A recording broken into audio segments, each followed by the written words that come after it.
and I'm back, and today I'm going to be reviewing the finale, aka the last two episodes of the second season of Dragons the Nine Realms. I just want to get into it. So, the episode starts off pretty chill, the whole gang gets together and they're like, okay, we're gonna go see our dragons, nothing too special. In this episode, we also have a B-plot with Eugene, aka June's brother, and honestly, this was hilarious. It was just kind of him, like, he got some chores that his mom made, told him to do, and he's just so freaking spoiled, he doesn't want to do it, so he kind of, tried to get June to do them, but June wasn't there. So this whole episode, he's just, looking for June, hoping that she would do his chores, even though it's such simple chores, so he's just such a spoiled little ass. And honestly, I don't even mind it because he's funny, and he's not in the main crew. He is not a comic relief character in the main crew, like with, for example, with How to Train a Dragon, we had Roughnut, Toughnut, and Snotlout, who were all just comic relief, barely ever gave anything to the plot, and honestly, the show could have done quite well without them. I mean, the twins were at least nice, but you know what? I don't think a single soul would complain if Snotlout didn't exist.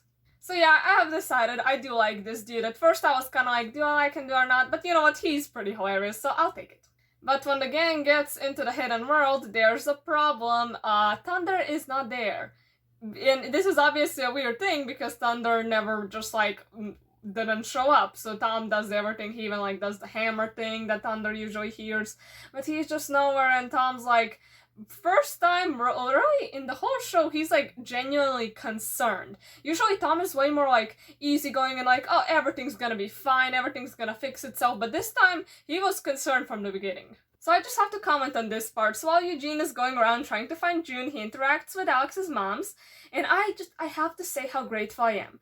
I'm so grateful that a show that is for a decently young audience includes just straight up saying moms. No covering up, no background LGBTQ.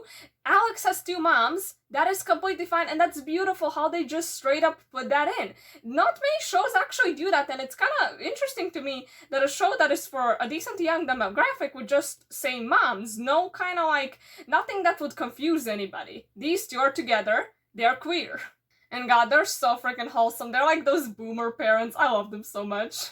So because the Thunder is gone, we have this whole plot of nobody really wanting to ride with Tom because he's just too much for everybody to handle, which I guess it makes sense why Tom and Thunder get along, because they're both too much for anyone to handle.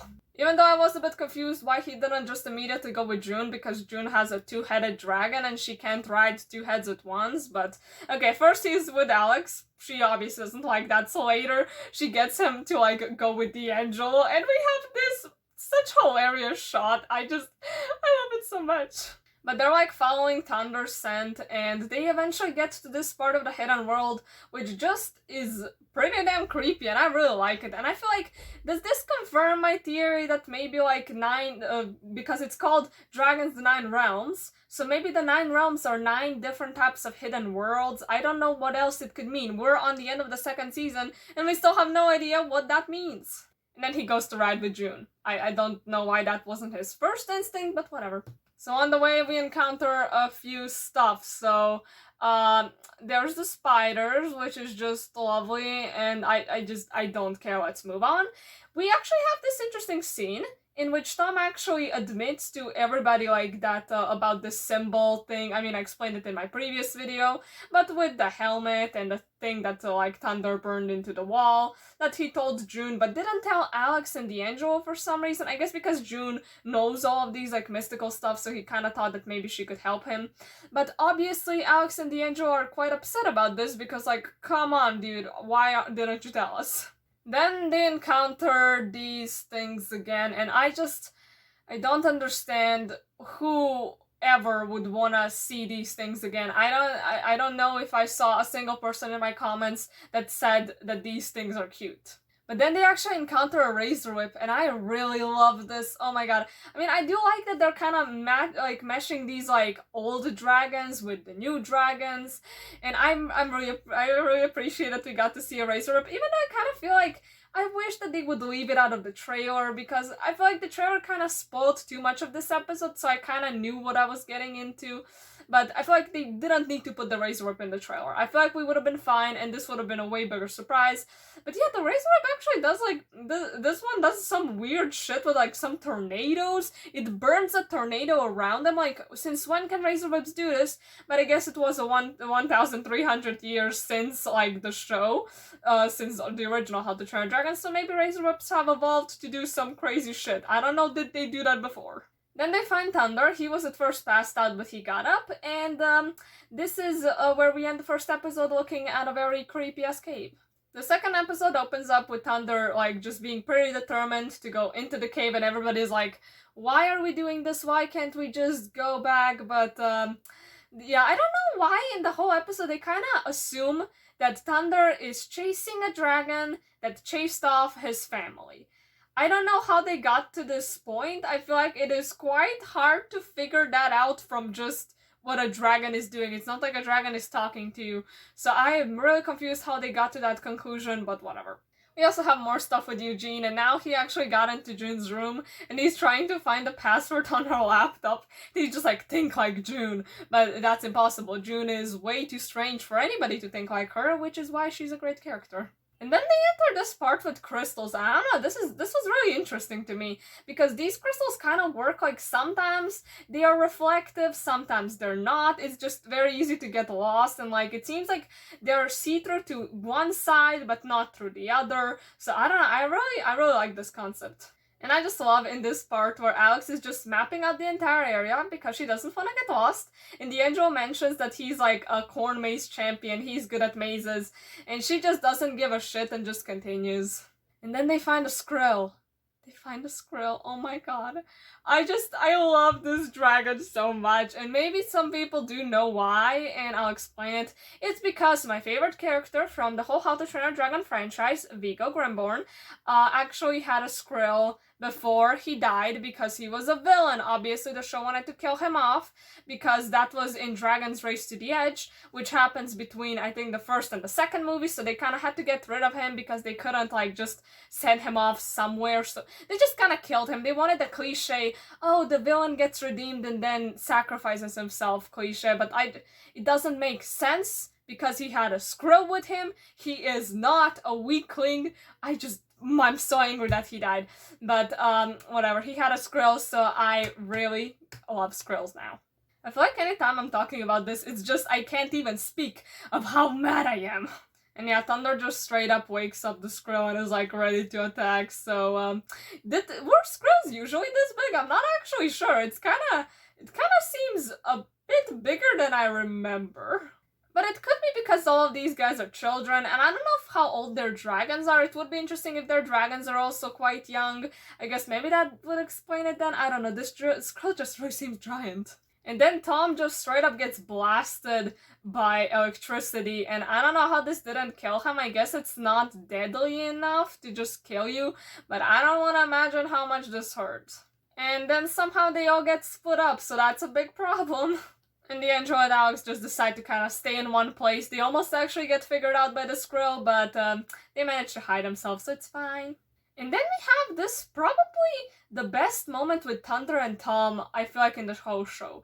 Because I feel like their relationship was the most questionable to me. Because, yeah, they were both reckless, and that, I guess, makes the match pretty well, but I feel like their connection was the most, like, I don't know, is this really as good as the others? Because every other character, I mean, Tom also got an episode to bond with his dragon, but it just didn't feel as meaningful as the other three.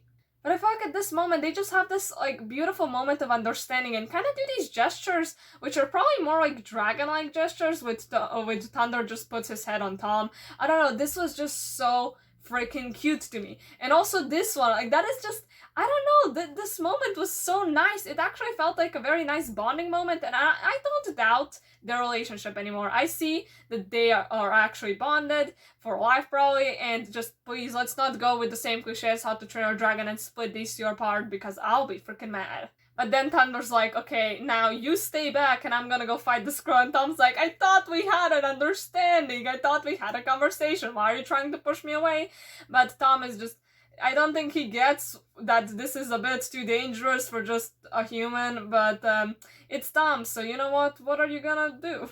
and Thunder goes off to fight the Skrull again, and I have to comment, Thunder's animations in this episode, I don't know, they kind of look better than usual. Maybe before I just didn't notice it, but this dragon was very well animated here. I mean, just look at this pose. This is actually a great scene.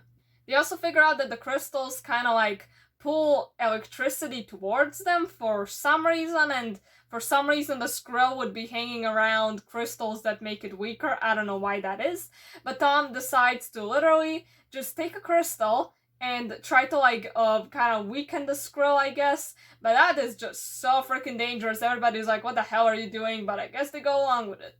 And then they get this scene. And I think this is gorgeous. I have to say, these two episodes had some pretty damn amazing shots. Yeah, and Tom does that thing and freaking gets zapped. Oh my god, I'm honestly, I'm just so surprised that Tom didn't die yet. And yeah, the Skrull decides to leave. And finally, some consequences for Tom's actions. He burned his hand, but immediately he's at first kind of concerned about this, and then it's like, oh, that's cool. Like, Tom, just what the hell is wrong with you? You're ridiculous. But when the Skrull left, it left this opening, and this is gonna be interesting in season 3. I'm pretty sure that show's gonna get at season 3, so there's this cave, and when they come near it, they find this. They find the kind of pointy tip of a spear, and it has the toothless symbol. So, why would humans be in the hidden world? That is my question. So, you know what? I'm thinking, maybe in How to Train Your Dragon, it could be canon that Toothless and Hiccup actually reunited, and that Hiccup came like with Toothless to the hidden world or something like that.